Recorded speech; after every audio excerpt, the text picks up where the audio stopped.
Hello மக்களே, எல்லோரும் நலமாக இருக்கீங்கன்னு நம்புகிறேன். சூப்பரான ஈஸியான 2 பிரெட் ஸ்நாக்ஸ் எப்படி செய்கிறதுன்னு சொல்லி கொடுக்குறேங்க.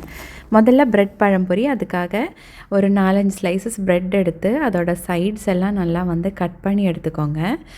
பழம்பொரி நீங்கள் சாப்பிட்ருப்பீங்க இல்லையா, அதோட பிரெட் வெர்ஷன் தாங்க இது.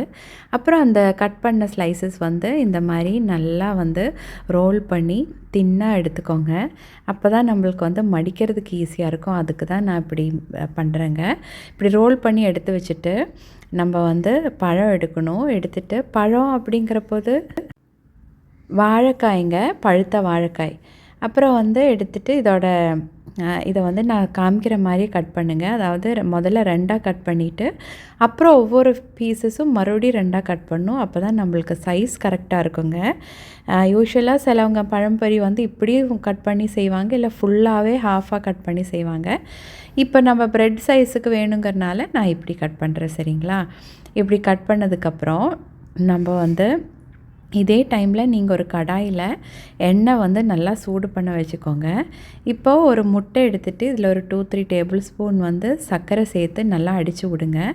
அடித்து விட்டுட்டு இப்போ நம்ம அந்த பிரெட் ஸ்லைசஸ் நல்லா ரோல் பண்ணி வச்சுருக்கோம் இல்லைங்களா, தின்னா அதில் இந்த மாதிரி ஒரு பழம் வச்சுட்டு அதோட சைட்ஸ் இப்படி நீங்கள் வெறுமனே ஒட்டினா ஒட்டாதுங்க. அதனால் கொஞ்சம் தண்ணி இதில் நல்லா ஸ்ப்ரெட் பண்ணி கொடுத்துட்டு அப்புறம் அதோட சைட்ஸ் நல்லா சீல் பண்ணுங்கள். அது அப்படியே ஒட்டி இருக்கும். இப்போ நம்ம இதே மாதிரி எல்லா பிரெட் ஸ்லைசஸும் இந்த மாதிரி பழம் வச்சு சைடு இப்படி சீல் பண்ணி எடுத்துக்கோங்க, சரிங்களா? பார்த்திங்களா, இந்த மாதிரி சீல் பண்ணி எடுத்துக்கணும். எடுத்ததுக்கப்புறம் நம்ம அடித்து வச்சுருக்கிற முட்டையில் இதை டிப் பண்ணிவிட்டு பிரெட் க்ரம்ஸ் கோட் பண்ணுங்கள். நான் ப்ரெட்டோட சைட் கட் பண்ணேன் இல்லைங்களா, அதை வச்சு தான் பிரெட் க்ரம்ஸ் பண்ணேங்க. இப்போ நல்லா கோட் பண்ணதுக்கப்புறம் சூடான நல்லா ஹாட்டாக இருக்கணுங்க, இல்லைன்னா நிறையா எண்ணெய் அது எடுக்கும். ஹாட்டான எண்ணெயில் இது போட்டு திருப்பி போட்டு நல்லா பொரிச்சு எடுக்கணும். ஈஸியாக பொரிச்சு வந்துடும், ஏன்னா எண்ணெய் நல்லா ஹாட்டாக இருக்குது இல்லைங்களா. அவ்வளோதான், நம்ம சூப்பரான ஈஸியான பிரெட் பழம்பொரி ரெடிங்க. இது செம்ம டேஸ்ட்டாக இருக்கும். நார்மலாக செய்கிற பழம்பொரி கூட இது ஒரு வெரைட்டியாகவும் அதே சமயத்தில் சூப்பராகவும் இருக்கும். நான் அதோட இன்னர் பார்ட் உங்களுக்கு எடுத்து காமிக்கிறேங்க. பார்த்திங்கன்னா பாருங்கள், எவ்வளோ சூப்பராக வந்திருக்கு பார்த்திங்களா. கண்டிப்பாக ட்ரை பண்ணி எனக்கு எப்போ போல் ஃபீட்பேக் சொல்லுங்கள், சரியா? இனி அடுத்த ஸ்நாக் பிரெட் எக் பஜ்ஜி ஸ்நாக்குங்க. இது எப்படி செய்கிறதுனா, ஒரு மிக்சர் ஜாரில் ஒரு 3-4 பிரெட் ஸ்லைசஸ் போட்டுக்கோங்க. கொஞ்சம் சின்ன வெங்காயம், அதுக்கப்புறம் மல்லி இலை, புதினா இலை போட்டுக்கோங்க கொஞ்சம். அப்புறம் பார்த்திங்கன்னா பச்சை மிளகு உங்கள் காரத்துக்கு ஏற்ப போட்டுக்கோங்க. அப்புறம் பெரிய ஜீரகம் கொஞ்சம் சேர்த்துக்கோங்க.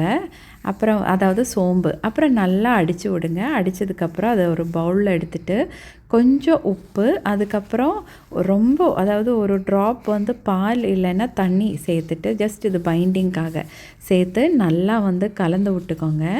நல்லா கலந்து டோ மாதிரி பிசையணும் கிடையாது, நல்லா கலந்து விட்டுக்கோங்க, அவ்வளோதான். அப்புறம் இந்த மாதிரி கையில் இப்படி எடுத்து பால் மாதிரி பண்ணுங்கள். இப்போ பால் மாதிரி பண்ணிவிட்டு அதை நல்லா ஃப்ளாட்டாக கையிலேயே ஷேப் பண்ணுங்க, நான் காமிக்கிற மாதிரி. இப்போ இதே டைமில் அடுப்பில் ஒரு பேனில் எண்ணெய் எடுத்துக்கோங்க. நம்ம இதை ஷாலோ ஃப்ரை தான் பண்ணுவோம். இப்போ இப்படி ஃப்ளாட் பண்ணதுக்கப்புறம் பாயில் பண்ண எக் 4ஆக கட் பண்ணி இந்த மாதிரி ஒரு பீஸ் எடுத்து இதுக்குள்ளே வச்சுட்டு நல்லா மெதுவாக இதோட எண்ட்ஸ் எல்லாம் சீல் பண்ணி விடுங்க. அது நல்லா ஒட்டிக்கும். அப்புறம் இந்த மாதிரி ஷேப் பண்ணிக்கோங்க. இந்த மாதிரி ஒவ்வொரு பாயில்டு எக் போர்ஷனும் வச்சு இந்த மாதிரி சீல் பண்ணி எடுத்துக்கோங்க. இப்போ எண்ணெய் சூடாக இருக்க பேனில் ஷாலோ ஃப்ரை தான் பண்ணுறோம். அப்போ இந்த மாதிரி ஃப்ரை பண்ணி திருப்பி போட்டு ஃப்ரை பண்ணி எடுத்துக்கோங்க. இது ஆல்ரெடி ப்ரெட்டு, அதுக்கப்புறம் பார்த்திங்கன்னா எக் எல்லாம் குக்டு தான், அதனால ஈஸியாக நம்ம ஷாலோ ஃப்ரை பண்ணி எடுத்துக்கலாம். கண்டிப்பாக இதை ட்ரை பண்ணி பாருங்கள், இது சூப்பராக இருக்கும். இந்த நார்மல் எக் பஜ்ஜி கூட இது ரொம்ப யம்மியாக இருக்கும். இதை ட்ரை பண்ணுங்கள், கண்டிப்பாக எனக்கு சொல்லுங்கள், சரிங்களா? அப்போ மறுபடியும் இதே மாதிரி சூப்பரான ரெசிபியோடு உங்களை சந்திக்கிறேங்க. Bye bye, stay safe.